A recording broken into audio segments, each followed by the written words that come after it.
Assalamu alaikum, урматтуу Бага Сүрө Кыргызстан каналын көрүүчүлөр. Кутман күн, бүгүн 10-июнь. Алдыңыздарда көрүнүп турган көчөт жаш көчөт, быйыл тигилген көчөт. Сорты William сорты. Тамыры Охва 333 деген тамырда. Полукарлик болуп эсептелет. Башында бул көчөттөр тиккенден кийин көпчүлүгү гүлдөдө. Гүлүн алып салдык.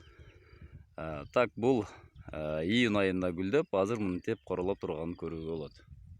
Демек, William сорты эрте быша турган сорт, августта бышат. Былтыркы жыл акчасы жакшы болгон. Былтыры 100 сомдун тегерегинде болгон.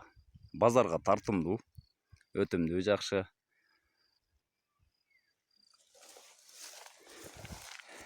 Июнь сулуусу бышып бүткөндөн кийин бул алмурут быша баштайт. Көрүп турасыздар, бул июнь айында гүлдөө кандай бул бузулуу же болбосо кандайдыр бир оорубу дешиңиздер мүмкүн. Жок. Бул эрте бышар сортторго табигый көрүнүш.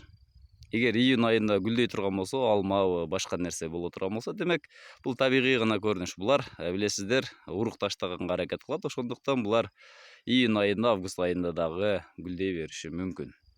Бул бышып жетилеби дей турган болсоңуздар, бышып жетилет. Кадимкидей даамына ээ болот. Болгону бир аз кичинерээк болбосо жеткирет.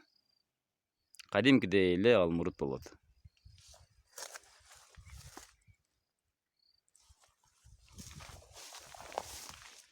Аралыктары 4-2 тигилген.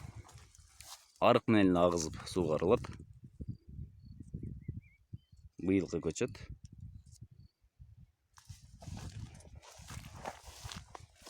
Экинчи өсүүсү башталды буларда.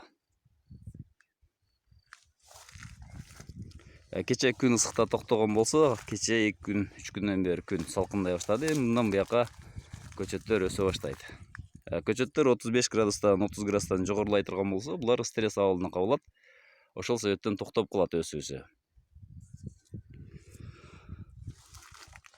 Тынч аман болуңуздар, сиздер менен Бага Сүрө Кыргызстан каналы болду.